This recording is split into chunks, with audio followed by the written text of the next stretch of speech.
এখন আমরা দেখব সফর অবস্থায় রাসূল সাল্লাল্লাহু আলাইহি ওয়াসাল্লাম জামআ বাইনা সলাতাইন বা দুই ওয়াক্তের নামাজকে একত্র করে আদায় করা।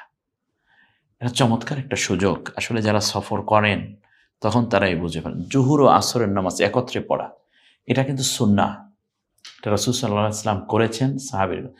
আমি বুখারী এবং মুসলিম শরীফের সহিহাইনের মধ্যে প্রায় ৩৭টা হাদিস 37 হাদিস রাসূল সাল্লাল্লাহু আলাইহি ওয়াসাল্লামের বাণী এগুলো আছে।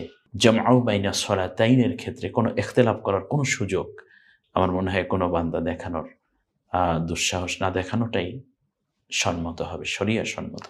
এবারে আমরা একটু দেখে নেই কি অবস্থা হয়েছে।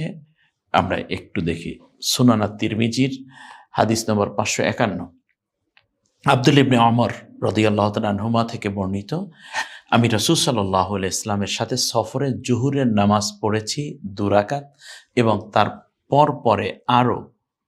তারপর আরো 2 রাকাত পড়েছি। অর্থাৎ জুহুর নামাজ পড়েছেন, এরপরে আরো 2 রাকাত পড়েছেন।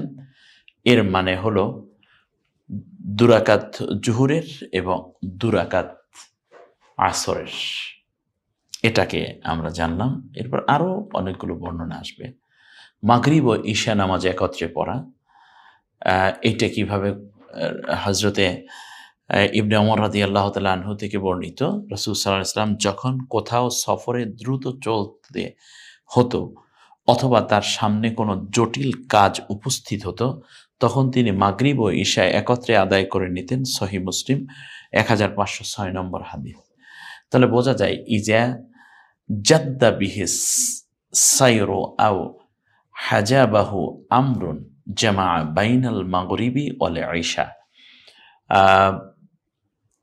রাসূল সাল্লাল্লাহু আলাইহি ওয়াসাল্লামের যখন কোনো একান্ত প্রয়োজনীয় কাজ উপস্থিত হতো অথবা তিনি যখন এরকম সফরে বের হয়ে পড়তেন, কোথাও সফরে যখন বের হয়ে পড়তেন দ্রুত চলতে হতো, যে সফরের কাজগুলো খুব দ্রুত, সেক্ষেত্রে আল্লাহ রাসূল সাল্লাল্লাহু আলাইহি ওয়াসাল্লাম মাগরিব ও ঈশা একত্রে আদায় করে নিতেন, জামা বাইনাল মাগরিবি ওয়াল ঈশা।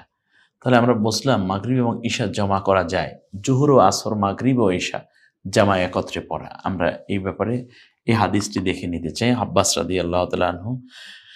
আব্দুল্লাহ ইবনে আব্বাস রাদিয়াল্লাহু তাআলা আনহু থেকে বর্ণিত, তিনি বলেন, সফরে দ্রুত চলার সময় রাসূল সাল্লাল্লাহু আলাইহি ওয়াসাল্লাম জুহুর ও আসরের নামাজ একত্রে আদায় করতেন আর মাগরিব ও ঈশা একত্রে আদায় করতেন। সহিহুল বুখারী 1038 নম্বর হাদিস।